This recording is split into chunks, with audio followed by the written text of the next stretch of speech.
Reka tugaruka mu karere ka Gasabo mu murenge wa Mbandazi mu kagari ka Cyeru. Umusore uheruka gusambanya intama yitabye Imana, yitwa Ujeneza Olivier, akaba afite imyaka 24 ubwo yaciyeho iminsi 2 n'intama yasambanyije ipfuye. Ni mu gihe nanone turibuze kugaruka mu karere ka Kicukiro ubwo ejo habereye impanuka, umuntu umwe agapfa undi agakomereka, kuvuga ngo umumotari ntago yapfuye gusa we yarahetse yarakomeretse. Ibi byabereye mu murenge wa Gahanga. Iyi ni icamake y'amakuru rero ngiye kubagezaho amakuru nitwirinzwe n'Imana Emmanuel.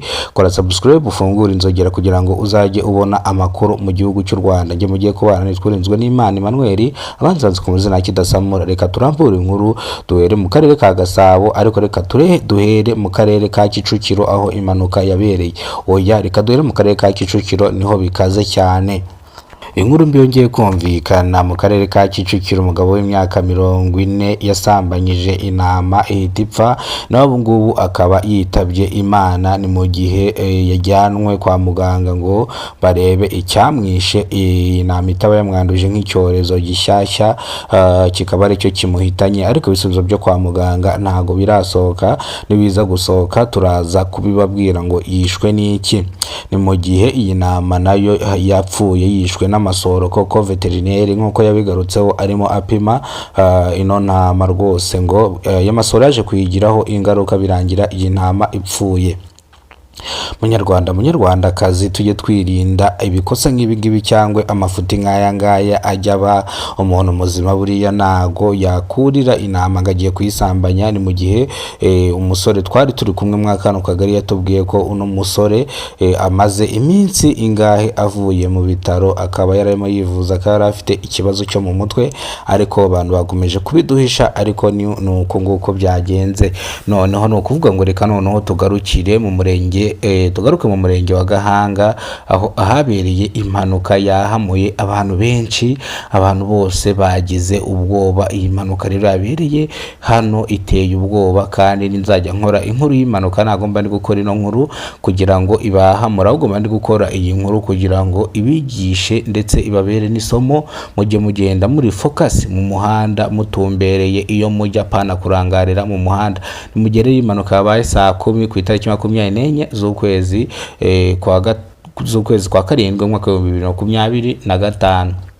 Mu gihe rero iyi mpanuka, imodoka iri mu bwoko bwa Daihatsu yasanze motari ahagaze muri zebra crossing. Ni mu gihe yari ategereje ko abanyamaguru bambuka, noneho nawe agacaho. Ni mu gihe imodoka iri mu bwoko bw'imodoka zino modoka nini nyine zikunze gupakira yamuturutse inyuma, irangije iramugonga, imutwara mu mapine, imukura hano ku murenge wa Gahanga imugeza ku kiraro cya Nyabarongo, ikimukuba hasi.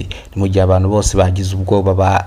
Ni ukuvuga ngo abantu bose bifashe ku munwa, natwe twari duhari twifashe ku munwa.